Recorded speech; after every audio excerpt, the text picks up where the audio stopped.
All right, and we are live. Welcome to the Strength Connection, everybody. Mike Salemi. Welcome back, man. It's good to see you, brother. Yeah, good to see you too, buddy. Stoked to be here.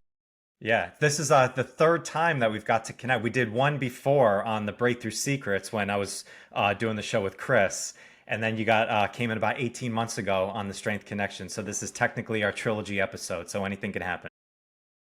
Yeah, let's go. Let's go.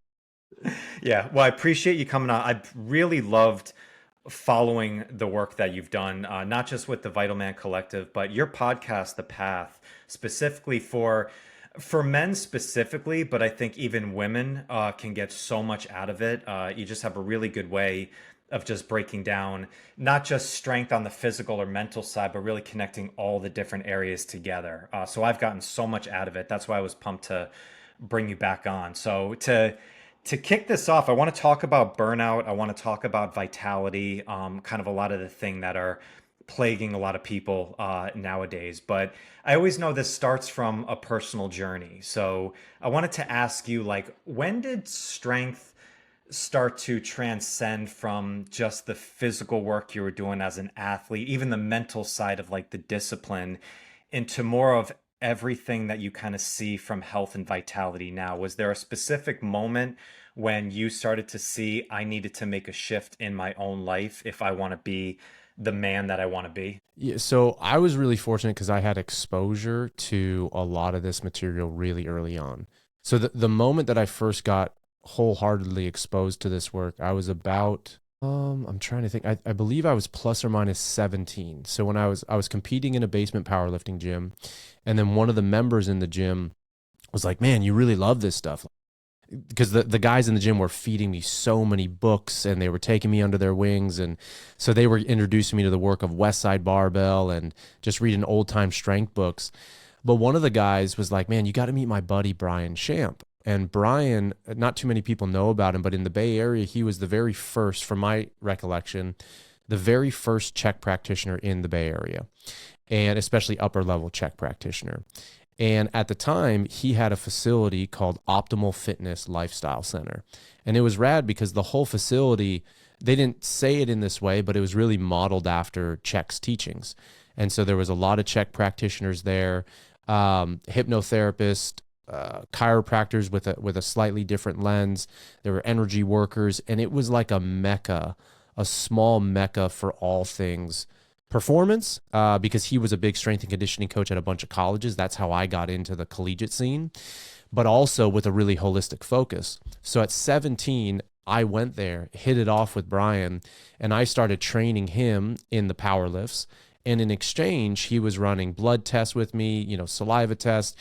He was introducing me to the concept of working in. He introduced me to Paul Chek's work. And so that exposure at that age was really the moment that I got exposed. But then since then, I would say like my depth and my passion and like borderline obsession with this stuff just happened via life experiences. So as I was in, a really challenging intimate relationship, and then that went, down a path that was really hard for me to reconcile. I started looking deeper. And so there were many other moments that brought me to greater depth with it. But 17, more or less, if I recall, that was the age. That's when I first got the exposure to a lot of this stuff. Did you recognize like the depth of that at an early age? Oftentimes, like when you get into it when you're young like that, you just think this is just how everybody trains, everybody's exposed to this stuff. Did you realize the value of that as you were going through it early on, or was it a lot more in retrospect you saw, oh wow, I really got exposed to a lot of really good things early on? I think compared to most people, like most of my buddies, 17, I'm in high school. Most of my buddies, and I would party from time to time, but like most of them were just wild men. Like my buddies, characteristically in college, in high school, were just wild. So when you compare it to them, like, yeah, I definitely took it a lot deeper and had my own experiences with it. But for me, like I said, I don't think I could have really understood the depth in it until my own level of maturity. Like I went through my own rites of passage. I had, again, heartbreaks in relationship. Um, failing, losing and winning in competition.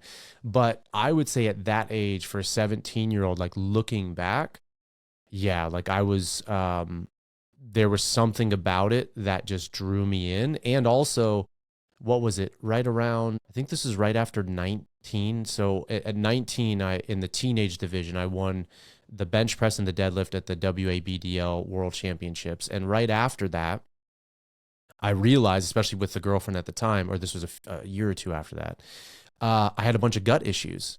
And I had them most of my life, but I had fungal infections, parasite infections, H. pylori. And so I started digging into and getting more help on the functional medicine side.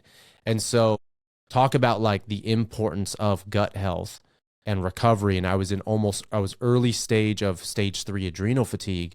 Like, yeah, I could have valued this stuff being exposed to it a few years before, but until I had my own health crisis and was like, oh my God, I'm going to need to take 6 months to 2 years off of hard lifting to recover from this when so much of my identity was wrapped in it.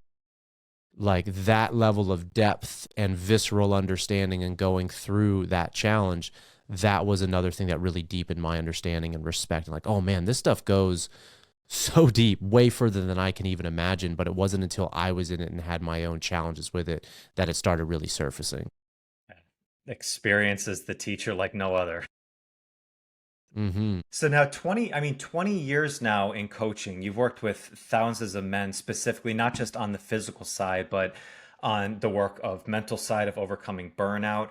What was the initial just passion and drive to work specifically with men in this capacity? Was it something that you kind of fell into, or was this something that you saw I could really contribute to this because you saw something missing from maybe your own experience or what you were, chatting about with the people that, were inspiring to you and kind of taught you at that time? I think it's a mix of both. I think it's really been a mix of both because when I look at like the trajectory of, because when I made the decision that I was going to shift gears, primarily being a performance coach, which definitely had a holistic focus for sure.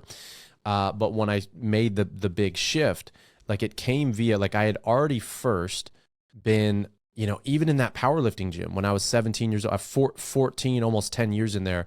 But from the age of 14, there were no women in that gym. You had a key to get in. It was 18 members, more or less, all guys. And it was my first exposure without even knowing it to a container of men. And these were all really blue collar guys. And, there wasn't a lot of emotional coaching or a lot of emotional mentorship. But in terms of setting goals, training, looking at failure differently, reframing stuff, discipline, bringing heart to, purpose to why we're doing this, that I was exposed to without even knowing it for a long time, especially in those developmental years. So like the seed was already planted, but then I had started, being in this work and working with Paul Chek, like it just, my awareness of what's possible or what avenues there are to develop ourselves, like started really expanding right around when I was working with him. And so I had a bunch of friends that were leading men's retreats. And so I was assisting those retreats, or they asked me to come assist in different capacities. So I was, not the main facilitator, but I was helping. And so in those containers, I was helping, I was supporting, I was serving. But at the same time, I was getting to go through my own process. So as I started getting exposure to what men's work can look like, and it can look like all sorts of stuff, right? Everyone's got their own brand and flavor of it, but at least a container of honesty, of transparency, of men being witnessed in their challenges, in their struggles, men being sharpened and being called forward in a loving way. I got that exposure, I think, not too long after I was 30, maybe like 31, 32. And I was like, man, there's something here. Like there is something here. If anything, what I'm gaining from this is really like leaving an impact on me. But then the real shift. So in some regards, just with that preface, like I fell into it in that regard. It just happened organically. But the real decision from a professional standpoint, which was a much, I want to say a much tougher decision, but a much more intentional decision, because strength and conditioning and coaching is really what I had built up to that point, like my career on, even if it was a more holistically minded or focused path. But I remember I got to a point, and I told my now wife, Lauren, I was like, primarily just focusing on the body or on strength, conditioning, and that was just not nourishing me, not even remotely as much as it used to. And I was like, I got to figure out something. I don't know what it is. And so not too far from here, there's a beautiful, like one of my most favorite places, but a place called Santa Cruz, and more specifically Bonnie Doon, like beautiful area of Northern California. And I spent, I forget if it was 3 or 4 days, just in a cabin out in the woods. And my only intention was to ask myself the question of, if there were no consequences, what would you want to do? Like, what would you want to do if you could do anything? Mm. And that's a question that maybe some of us have asked ourselves, maybe not, but to ask myself that question and to set up the space undivided for me to explore that question. And I was like determined, I was like, I'm not leaving here until I get some degree of clarity around this. And so I journaled, I meditated, I went out walks, I fucking just sat, and I just asked myself that question. And one of the things that came up was, if I could do anything, I would want to hold my own container in my own way that's really served me and supported me, where I can guide men through this work. And I wanted to lead my own men's work. And I was like, okay, I'm going to do it. I'm going to do it. And so when I came back, that was one of the things. And so that moment of allowing myself the permission, not thinking about what I thought everyone wanted from me or needed from me, or what my coach wanted from me, or my parents, or what I thought other people. I was like, what do you fucking want? What do you want to do? And you could do anything. What would that be? And that's a scary question to ask. And so that was the moment. And when I came back, not too long after, a client that I had owned a really large farm in Mount Shasta. And she approached me. She's like, hey, I got this farm. We do these things there. And how would you feel about just, I want to use the space more for health and wellness. What do you think about running your own retreat there? And I was like, oh my God. And I was like, yes, like, okay, I don't know what exactly I'm going to do, or how I'm going to do it, or how I'm going to fill it. And especially when my brand is mostly strength and conditioning. But I think back to that retreat in that moment a lot. And was I ready for it? I don't know. But did I do it? Yes. And that was the moment that like really everything changed. That's fascinating. Yeah. Well, there's an old quote. I think it's like the universe rewards the specific ask, but punishes the vague wish. So when you get like that specific, like this is what I want to do, it's going to provide, it's going to figure it out from there. That time that you were away, Mike, in those 4 days, kind of going with that question, and then you had this realization. If you can go back to that process a bit, was that a quick realization? Did it come? Was it a challenge to find that, like of coming in? What was Mm, that kind of clarity like? Because I think a lot of people who they've asked that question numerous times and forced the answer to come into their mind of like trying to willfully bring it in, when, as you kind of said, the allowance of kind of letting those things come in is even more important. What was that process like for you? yeah, it's such a good question, because I'm going to think back and feel into what I can recall from that. Like I have glimpses in my head of, like, I remember the room that I was sitting in. I remember there was vineyards around. And so like there was a bunch of orchards and vineyards. And so like a lot of times I would just get myself lost in the rows of whatever it was, orchards and vineyards and all of that. And I remember just like in those moments of, well, for sure, one of the common things was quiet. Like I didn't play music. I didn't do, not that I can recall. Maybe I played some songs from my phone. I don't know. But for the most part, there was a lot of quiet, a lot of silence. There was nobody around. And there was just enough time to be in that space of silence. So when I think back to it, silence was a key part. There was no distractions, right? There's no, not that I really watch TV, but there was no watching movies. I don't recall even listening to music. So there was silence. There was nature. There was enough time to sit with the question, to allow it to emerge, Like it wasn't like, okay, I'm going to go out for one night. Like it was something like 4-ish days, and 4-ish days with one question. I mean, think about like a vision quest. A vision quest, I mean, depending on the tradition or so, it's like 4 days by yourself. Now, this was not a vision quest, I'll be clear, but you know, you cry out for a vision, you cry out for a calling, and then you sit. And sometimes you get it, sometimes you don't. You know, so there's that level of detachment that I think is healthy detachment that's really helpful. And with what you were saying, like there is a tendency to force it. And I remember like there were times of frustration, like, why can't I fucking figure this out? Like it's a simple question. And then I would go and just sit or go for a walk. And then just, it was like a whole mix of processes all in one. Like there were moments wanting the answer and it kept asking, it's like, why can't I get it? And then there were moments of just like, dude, just relax. Just like let it go, take a nap, go for a walk. So there was silence, there was enough time. And you know what was really helpful, because there was 3 things that came out of that trip. The men's work was only one of 3 things that I uncovered.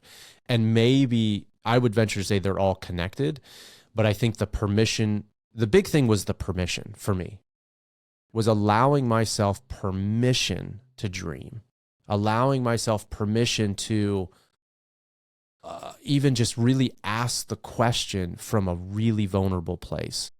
That was, I think, the ticket into the window of whatever came through. But the other 2 things that came out was, you know, I mean, for years, I would watch YouTube videos of Mongolian throat singing. And I just really loved that tone, that vibration. I would hear it in like Tibetan meditation music. The deepest one, because there's multiple different throat singing techniques, but that deepest visceral one that most people are going to be familiar with. And I'd always like loved it. And so I'd ask myself, like, this was one of the questions, like, what do you love to do? What's something you've always loved to do or wanted to do, but never allowed yourself permission to do it? Like, what clarity do I have from that? And I remember like when I came up, I was like, oh my God, like I would love to learn Mongolian throat singing, but I'm a white guy. What business do I have doing this? I don't even know where to look or to start. Like, what's the right way? And I was like, well, just let that go for a moment and sit with, you want to learn Mongolian throat singing. You want to learn it. Okay, put that shit down on paper. So I put that down.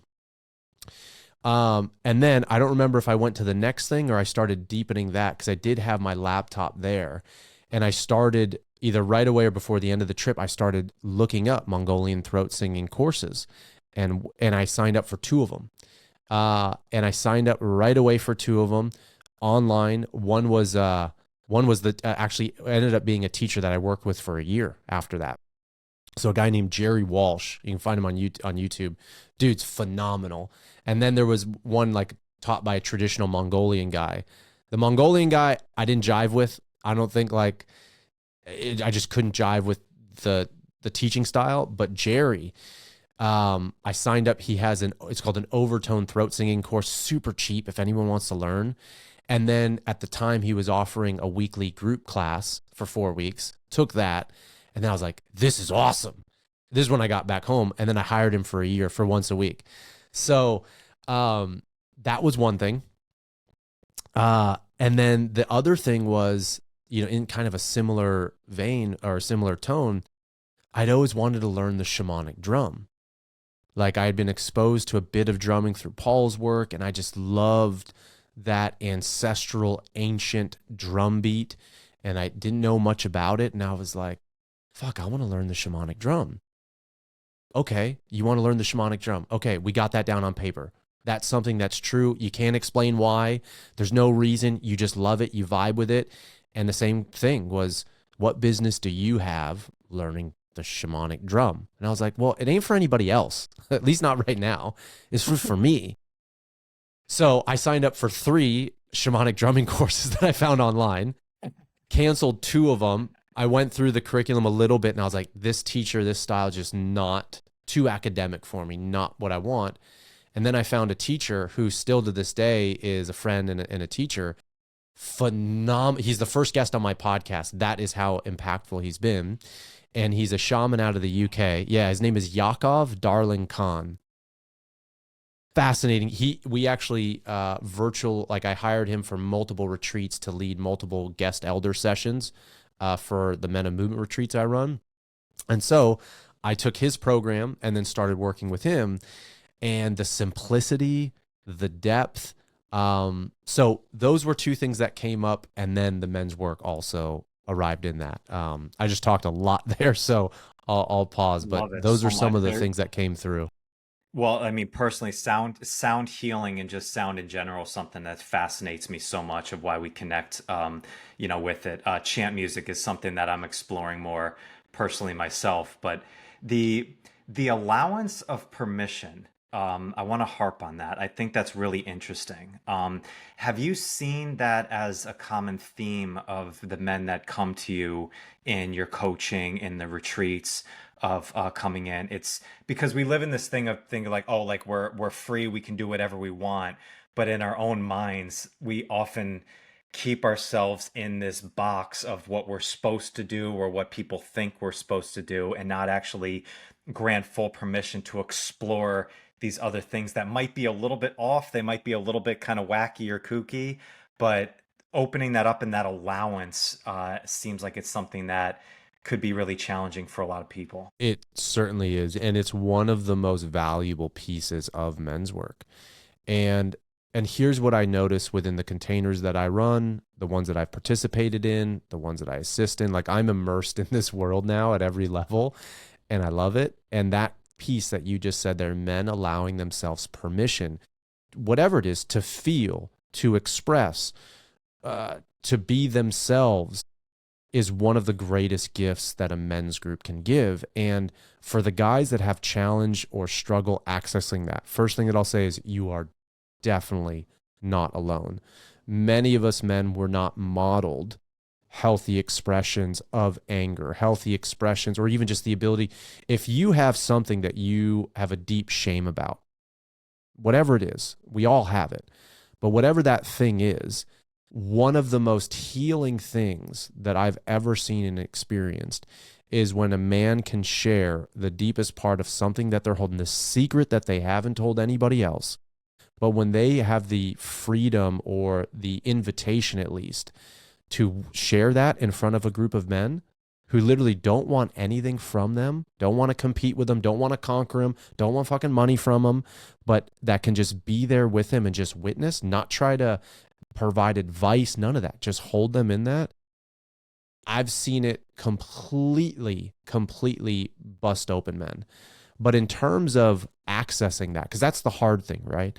Okay, I want to give myself permission. Because here's the other thing, Michael, what I see within myself, or have seen it in myself and in these groups, like, many men know what they want. Like, I want to give myself permission. I want to like change, like, I know I get reactive all the time. I know I've got these patterns, but how do I shift it? Like, I know I want to be a better man. I know I want to be a more present father, whatever the story is, but how? And one of the keys in a solid, because there's healthy expressions of men's work and I would say unhealthy expressions, but within the healthy expressions of men's work, or not expressions, but in the healthy containers that are where men come together to do this work, one of the most beneficial things in allowing permission is actually witnessing another man give himself permission. When you're in a circle and you get to witness a man from a completely different or similar walk of life, but a different walk of life, a different age, different life experience, different challenges, when you can see that and then you see him opening up and sharing a piece of him that he may never have shared with anybody else, no matter how different on the surface this man could be, there's a humanness to that. There's an element of the heart that comes in. And that's when we recognize and we can realize, holy smokes, we are so much more similar than we are different. And that man sharing his heart in that moment and allowing him permission just unlocked something in me. And maybe it's not full permission yet, but maybe it's the door was just cracked open. The door's just cracked open, so now we can get some light in. And the more that we have a solid container, a trustable container with integrity, and with men who are coming together in this way, it's remarkable what can be opened. So if you're having, or someone listening is having difficulty accessing or giving them permission, one of the biggest advices I can give or suggestions is to find a good men's group that you resonate with and just observe and listen and feel what happens in a space when multiple people allow themselves permission to feel or to express. And that in and of itself can begin modeling and touch something in you. And then you may likely be more willing or more open or have greater access to those parts of you that you've shut down or stuffed down to protect. Yeah, I think as as men too, there's this notion that we are supposed to solve these problems by ourselves. This is supposed to be this is a personal venture. Like, you're supposed to put the weight of everything on your back and figure these things out. So that openness of just giving yourself the permission to say, I don't know what to do about this. This is how I want to feel. This is what I want, but I don't know how to get there. It seems like I've seen so much of this, like, just grind harder mentality of just keep just like just putting action to, down, just putting act, just figure it out and you'll eventually get there. Nobody cares, work harder, like all that kind of mantra that's going out. It can leave you so isolated in this where going out and like just saying that to anybody can be the most scary fucking thing that you could possibly think of. But as you said there, just going in and just allowing yourself to listen to other people and being exposed to it is just maybe opening the crack of the door. You don't need to blast the door wide open right off the bat. Just open the door a little bit, and that is a victory in itself. Yeah. Yeah, exactly. I mean, I feel so strongly about that. And even the word you said around fix, right? So many of us guys want to fix, want to overcome, like it's healthy, like the masculine in all of us wants completion. We're always looking for completion. And so the interesting thing is if, for example, someone were to join a men's group and to observe and feel something, the noticing what you're feeling is really a lot of the medicine, right? So I want to fix this, whatever it is, this pattern that I've got. Okay. One of the most important pieces of advice I would give is to allow yourself to feel what you're feeling without necessarily needing to fix, right? We want to get on the other side of it. We want the pain to end. Well, the way out of that pain or on the other side of that pain is through it. So if you're going through it and you want to fix and you're, I don't know, tired that your wife keeps hammering on you to stop working late or to be more present, she's calling stuff to your attention, she might be true, one, so I'd invite you to look in that. And then the second thing is to allow yourself to feel the frustration of that. Allow yourself to feel whatever it is that's coming up for you. So a lot of the medicine is in the allowance of feeling. And so in a sharing circle, like, yeah, it can model like what's possible or how this could look. And also whatever it's bringing up for you, I would say sit with that deeply, And there's another thing, like we're talking, I would say more in the realm of guys just coming into this work, right? Like they feel isolated. They're the lone wolf. They've got to fix, they've got it all on their back. Like that's, I would say, a lot of the newer men into this work. And I was just talking to a buddy of mine, and this is something that I've reflected on a lot, and I hear this a lot with men who have done a lot of men's work.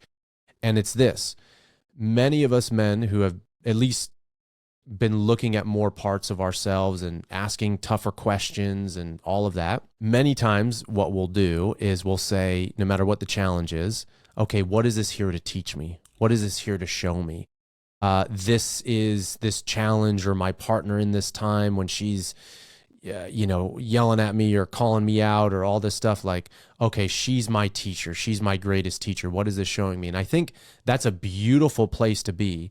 And for most men just coming into their work, that's what they need to do. By and large, we all need to take more responsibility for what we're creating moment to moment. So what role are we playing in this? How can we take more accountability? How can we hold the container better? What truth is my partner saying that I'm unwilling to look at? So the personal responsibility piece, especially for new guys coming in, one of the greatest areas for growth. But then for those people who have been working on themselves for a while, I was just talking to my buddy and I was just like, look, man, he was sharing a challenge. And I was like, look, man. And he said the same thing. He's like, I'm asking myself, what can I learn from this? How can I, make myself better or whatever it is? And I said, look, dude, I hear that. And I know how you approach life. That's how I approach life. And I value and respect that level of relentless self-examination and self-accountability. And what I also want to invite you to do is to allow yourself to put that story down or put that down for a moment and just recognize how hard this is. Like, without needing to jump to turn the light on you, like, what are you feeling right now? He's like, man, I'm really angry. I'm really frustrated. And so it's also, I think, for those people who are asking these questions already, not to jump so quick to the teaching moment, not to jump so quick and like, okay, how can we learn from this?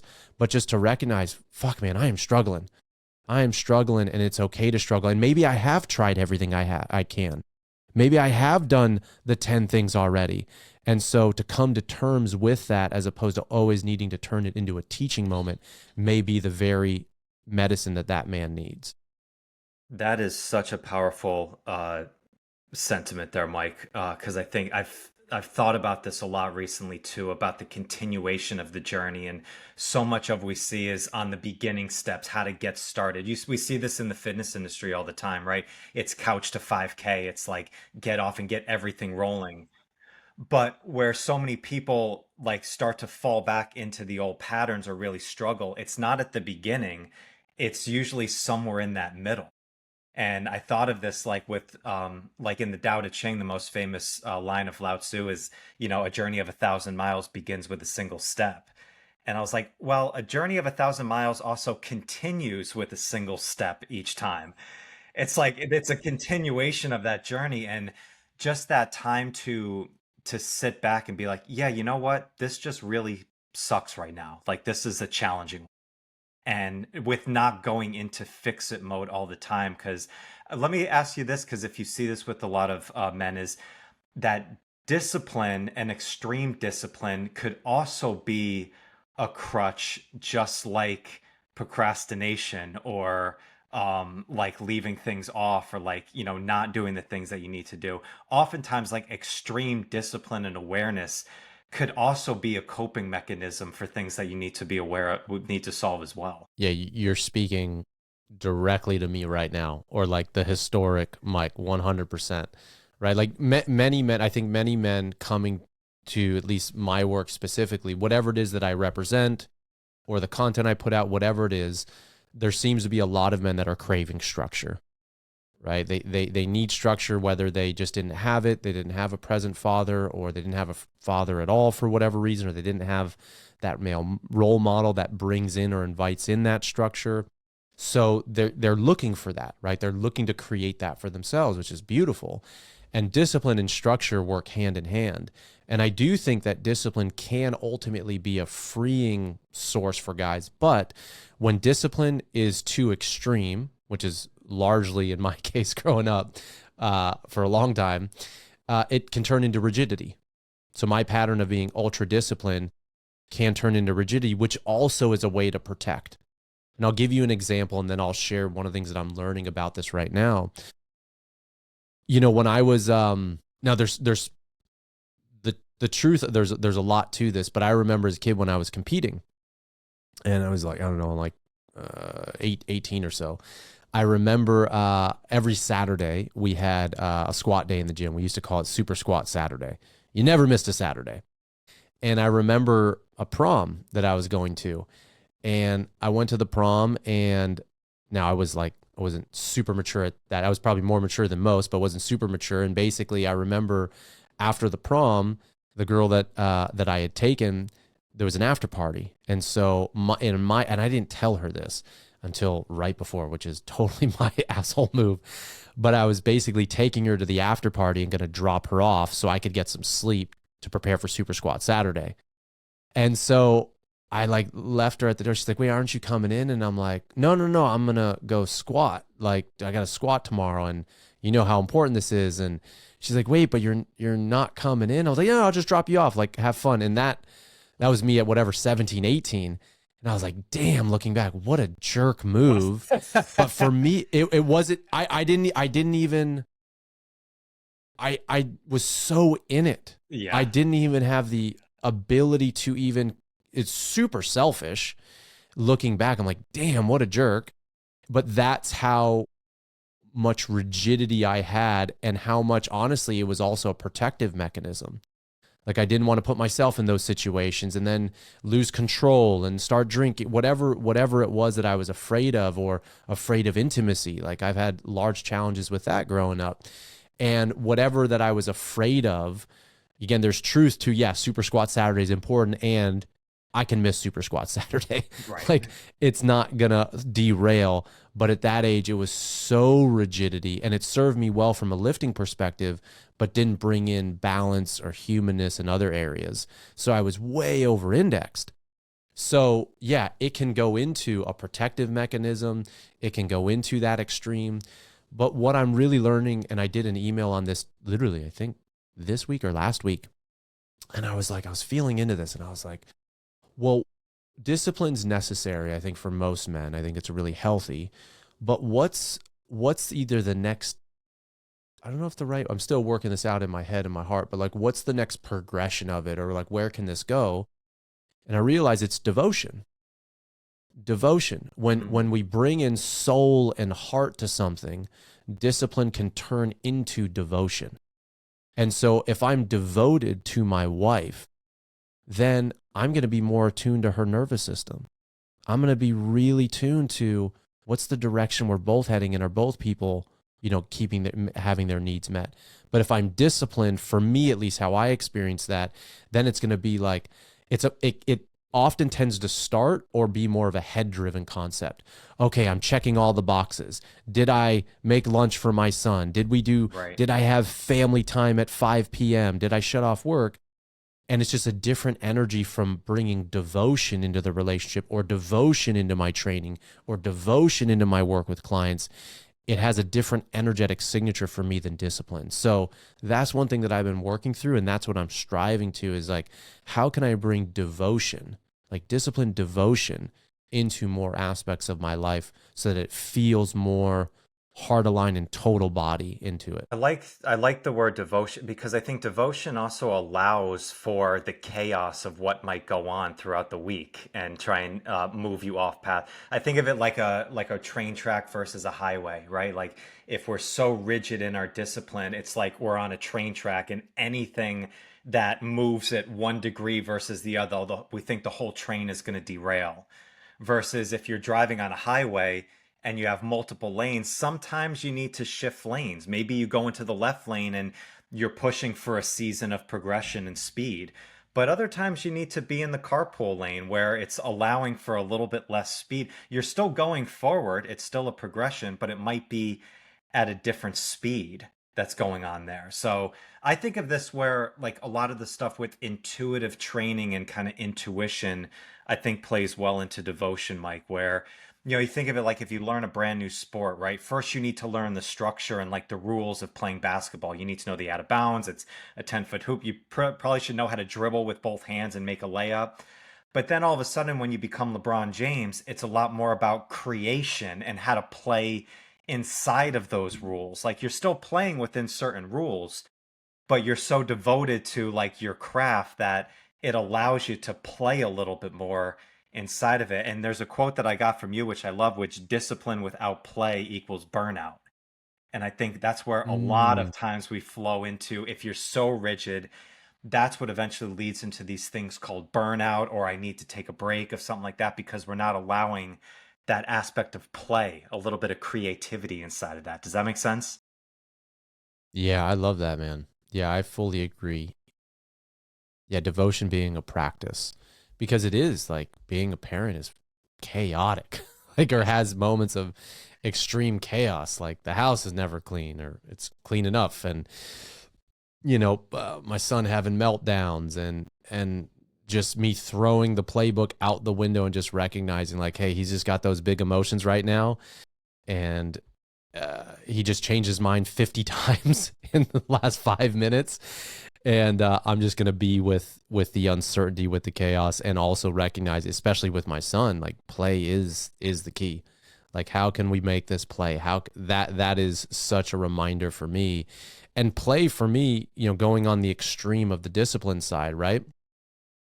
Play has something been historically, I've only allowed myself to play. There's always exceptions, but the vast majority of my life, play came through reward. I can allow myself to play after I've made the sale. I will allow myself to play after Friday's work week. I was playing, but it was always conditional. There Hmm. was very few times that there was unbound, unstructured play for the sake of play or having fun for the sake of fun. And that's something that I'm still learning. That's something that my son's teaching me. And but that piece of what you're saying, like if you've got discipline but you don't got play, and I've been burnt out many times.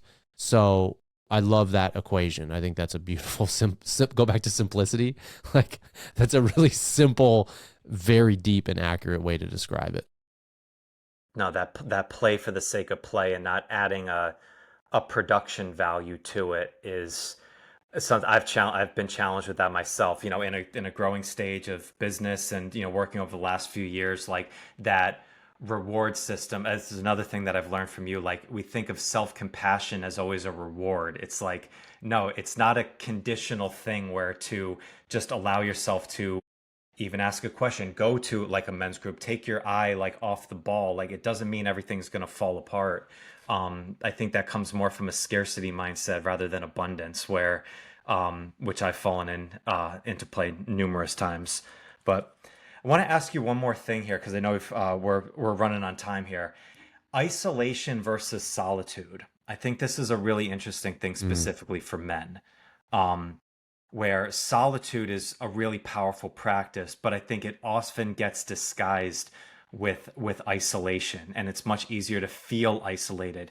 How do you distinguish the difference between being isolated versus like specific time in solitude? Yeah, I mean, I think solitude, like all of us men, in my opinion, need time in solitude, right? And to say it very simply, the difference for me between isolation and solitude is one is connected and one is feeling disconnected, right?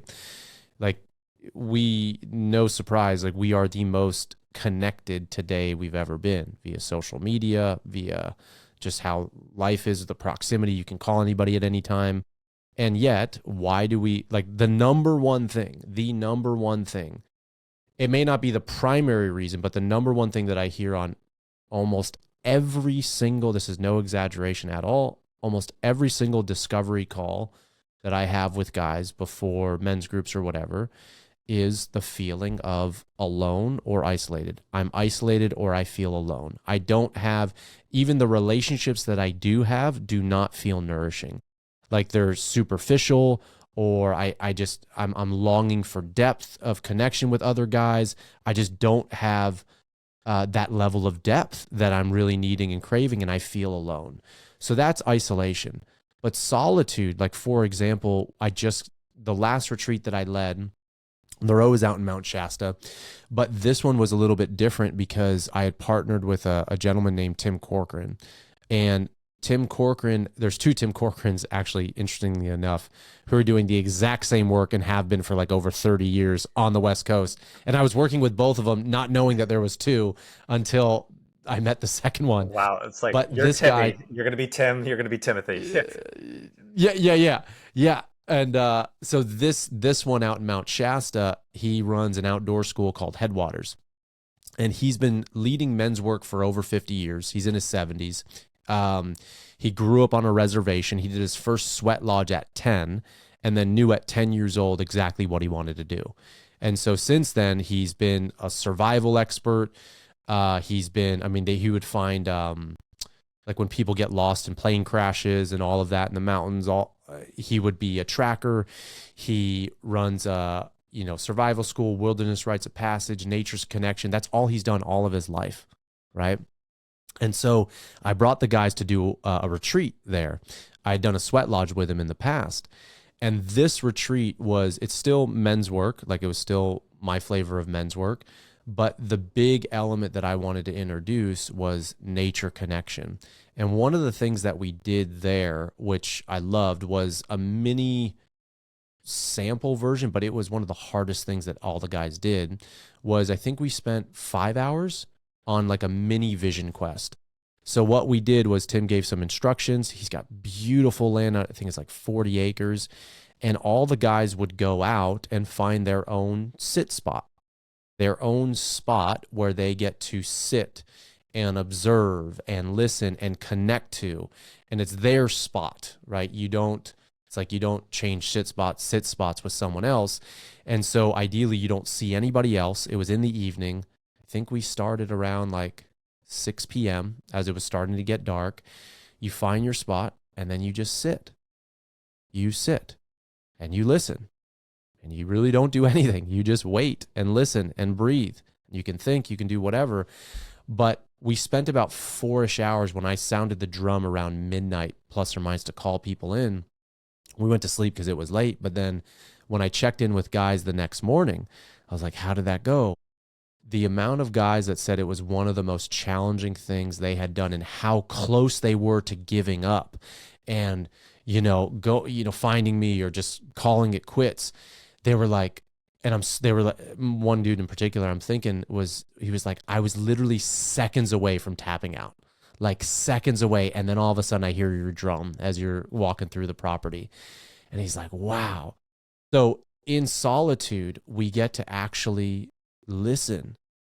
We get to ask those questions. There's nowhere to be. And that is a level of nourishment that most of us men are not used to. But I'm not saying it's comfortable, but it is something that we need.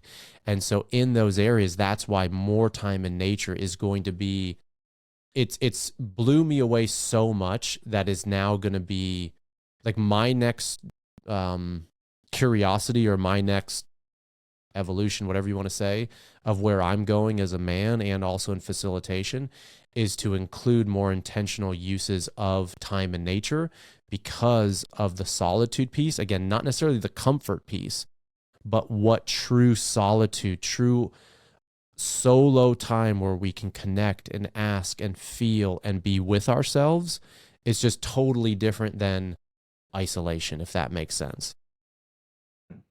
It's a perfect spot to close out. Mike Salemi, brother, I appreciate you so much. I appreciate the work that you're doing, your insights, your podcast, everything that you're doing. So I appreciate you coming on again today, brother. Hell yeah, Michael. Thanks so much for having me on. This was a blast. I appreciate you too. No doubt. Where can people go? Where can people check out everything that you're working on? Yeah, so right now my website is mikesalemi.io. My Instagram is mike.salemi. And I've got 3 major ways that guys can work with me or if they want to explore this type of work. I've got one-on-one coaching. I also have my online men's group that meets once a week on Tuesday nights from 5 to 6:30 p.m. PST. And then I've also got the Men of Movement retreats, which I run twice a year. The next one being October 9th through the 12th in Shasta. And then I've got my podcast, which is the Path podcast with Mike Salemi. So any of those things, I do podcasts about twice a month right now. So that's a free resource. And then if anyone wants any other information, just check out the website and would love to hear from you. Mike, till next time. Thanks, brother. Yeah, likewise, bud. Peace. Awesome. Ciao. Thank See you. you, boys.